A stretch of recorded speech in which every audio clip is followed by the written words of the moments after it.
Food is all around us. It's no longer just in our kitchens and restaurants. It's on our phones, Instagram, YouTube.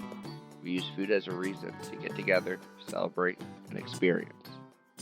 No matter if that experience is in your home or in a different city. I am your host, Scott Scher, and I'm here to talk about your favorite food and the people behind them. This is the I'd Eat That podcast.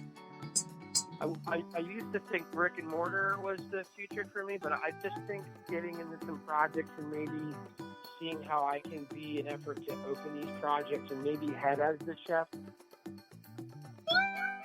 Hello, thank you for joining me today on the I'd Eat That podcast. Today we have a great episode with Chef Cyrus Keefer, former executive chef of Fork and Wrench, Biblioteca, and Cunningham's. He's going to talk about some of the different projects that he's working on. Stay tuned. Today we have Baltimore Chef Cyrus Keefer, who's been featured in Baltimore Magazine. How are you doing today, Cyrus? Good. How about yourself? I'm doing great. How's your weekend going so far? Weekend's going great. The weather's great. Nice. So I've been told that you've been doing some projects. What type of projects have you been working on? Right now I'm working with an old friend of mine who just moved back to the area, old chef friend who is out in the touring world doing lots of touring with bands, and we're just getting ready to work on an old pop-up idea that I had called Defe Moi that we're going to start doing later this month and try to do mostly through the fall and winter and see if we can keep doing it. What's the name of the chef that you're working with? His name is Adam Scanlon, and he actually worked with me at Fork and Wrench. He's worked at places like Corner BYOB when it was there. He was at the Hotel Monaco for a little while, and then he decided that he was going to go on the road, so he toured with bands like the Deftones and Blink-182, quite a bit of bands, and got a lot of experience in the catering world, and recently came back, and we were like, let's do rock and roll. Let's go out and have some fun and do some cool food. That's great. And what was the name of the event that you're doing? It's under the name Defe Moi, which means dare me in French. So it's the idea of just, off-the-cuff food, fusion of French, Asian, things that we like, and trying to do more of the chefy food that we always want to do, but doing it in a pop-up format, food truck format, at breweries, wineries, wherever we can go. Wherever we can go, we can get a crowd of people to come experience some new things. That sounds really interesting. Where can people find more information about your pop-up events? I'm going to be putting the website up this week, and right now we're just using social media, Instagram, Twitter, Facebook, but soon there'll be like a list of tour dates. We're trying to book our food like we were on tour like a band, so we're trying to get things set up, a month at a time and get it pretty often and do some repeat business with some of them if we can. So we've pretty much reached out to, you name it, we've reached out. So we've gotten some bites and we're looking to jump in and get started pretty soon. Do you already have a name for your website? Yeah, it'll be under Defe Moi. So it'll be, I believe it'll be defemois.com. You're also doing some private catering as well. Is that correct? Yeah, I'm looking into getting, my goal is to eventually get out of the single kitchen because it's one revenue stream and you spend your whole life in the same kitchen. And I just have that craving to get out and travel more and be seen more and do some more private stuff. So, like weekly dinners for families that are looking for something like that, and like private dinners for like, anywhere from like 2 to 40. But really the more intimate things, what I'm trying to do, like putting out really nice cuisine, putting out really nice food, and not having the day-to-day. I mean, I've been doing 15-hour days for over 20 years now. I want some freedom. Absolutely. And I'm sure it's a great way to get out there and meet some new people. Yeah, absolutely. So you mentioned like some small dinners and stuff. Would you be willing to do other events such as weddings, tailgates, and any other type of things like that? Yeah, I mean, with weddings, it's a little bit more in depth depending on the size of them. But definitely have a team and know how to get ourselves into position to do something like that. Tailgate would be great. I actually have a buddy that I'm trying to reach out to that has a property across from Raven Stadium. He does some really cool barbecues and such. And it'd be awesome to get out there and to be seen doing some of that stuff too. It'd be a lot of fun. That'll be great. Let me know when you do that. I'll come by with some beer. That'd be great. Private cooking stuff. What are some of the food options people can choose from? I mean, I'm going to keep it pretty much tailored to the people that I talk with. If it would be like my cuisine, it's going to be more on like the French Asian side of things. But I mean, I get calls and we're looking to do some things coming up. I mean, we're not above a crab cake sandwich or, whatever people are looking for, but we want to give them our perspective, keep it really fresh, seasonally driven. So really, like, our menus come based off of, like, tailored conversation and, what do you like, what are your interests? Because today's allergies are pretty heavy too. So you can coordinate a menu, but you still have to change it. So you might as well write it when you're having your conversation. And then it leaves room for more creativity and to, let the guests feel like they have a lot of say in it, which is it's all about them. Mm-hmm. Absolutely. Are there any type of requirements that a host would need in order for you to cook or in order for you to do an event for them? Not really. I mean, it's anything that's done in the home or it's kind of back to their discretion, what they want. Yeah, it's pretty easy. They can reach out to me via email, and I put some of those formats up even on LinkedIn. I use a lot to share with a lot of the professional community. So I get a lot of calls from there.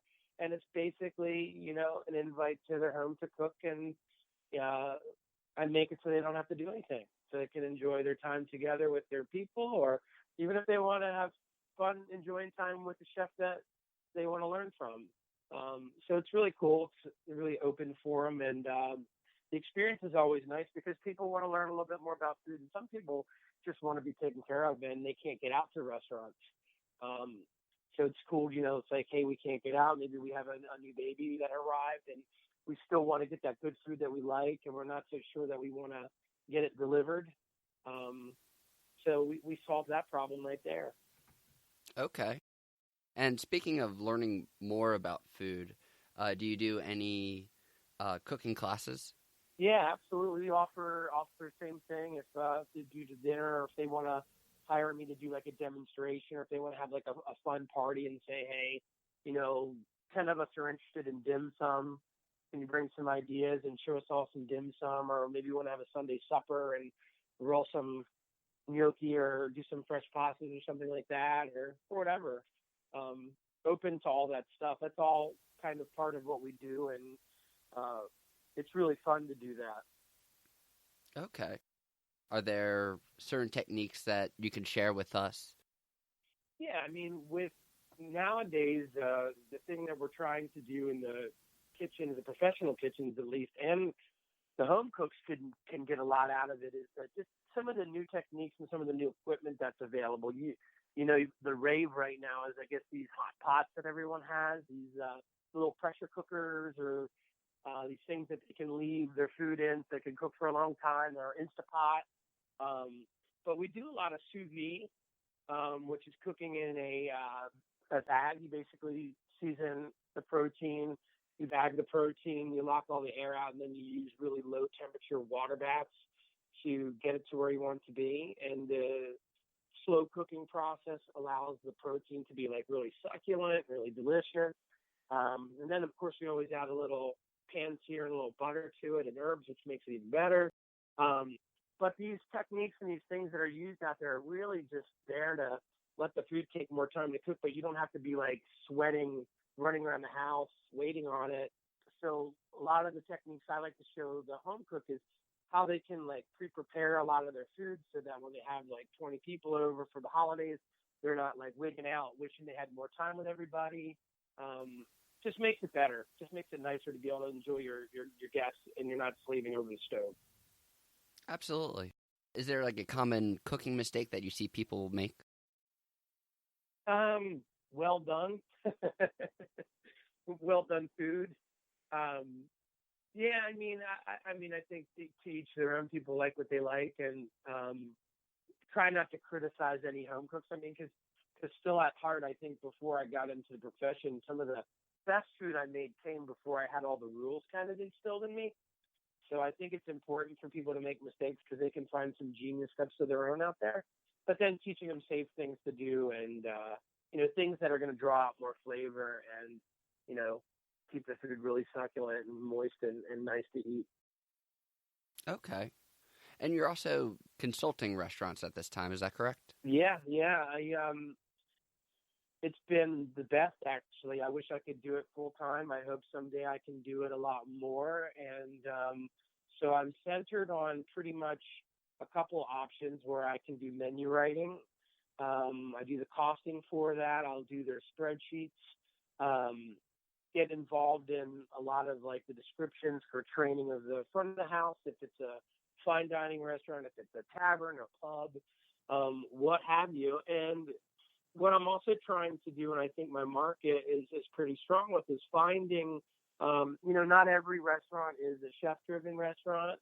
Not every restaurant has a chef. A lot of these businesses that open taverns or restaurants or pubs and such like that, they're family-owned. They're interested in food. They want to run a cool program. They love it, and then they have to hire a chef.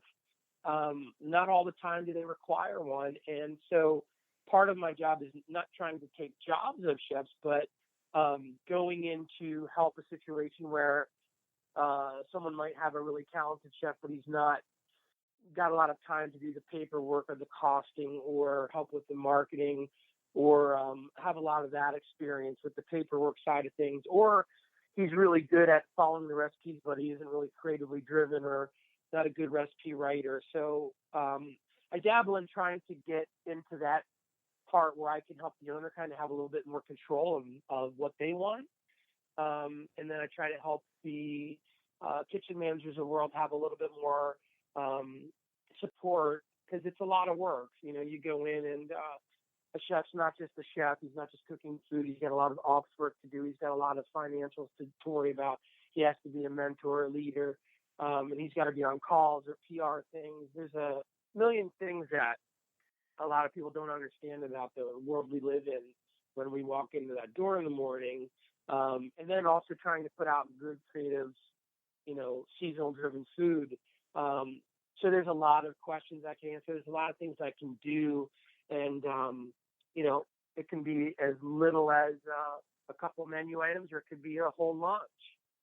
Or it could be even just going in to do some hours of mentoring a younger guy that maybe just needs a little bit more time, so that he can be a great fit for a future restaurant that he's working for, he or she, that kind of thing. So it's a lot of stuff. Absolutely. I think from the outside looking in, people don't understand all the work and all the things that go into the kitchen and into a restaurant. For your consulting services, how long are you usually with the restaurant when you're working with them? Okay, so I do, basic consult, and then we just talk about the length of the project. So, consider me the freelance culinarian, and we have an initial conversation. Someone might call me and say, hey, I just want a couple recipes that I can run, and, so we'll do that based on that, and it's based on the hours. I've learned through some freelance people that I've reached out to over the years, when I didn't have a clue, I was like, so how do you charge? How do you know what you're worth? This, that. And it's a good thing to enlighten some of the listeners on too, and some of the people that might want to hire a consultant, is we basically factor in what I make as a professional per hour, as a current chef.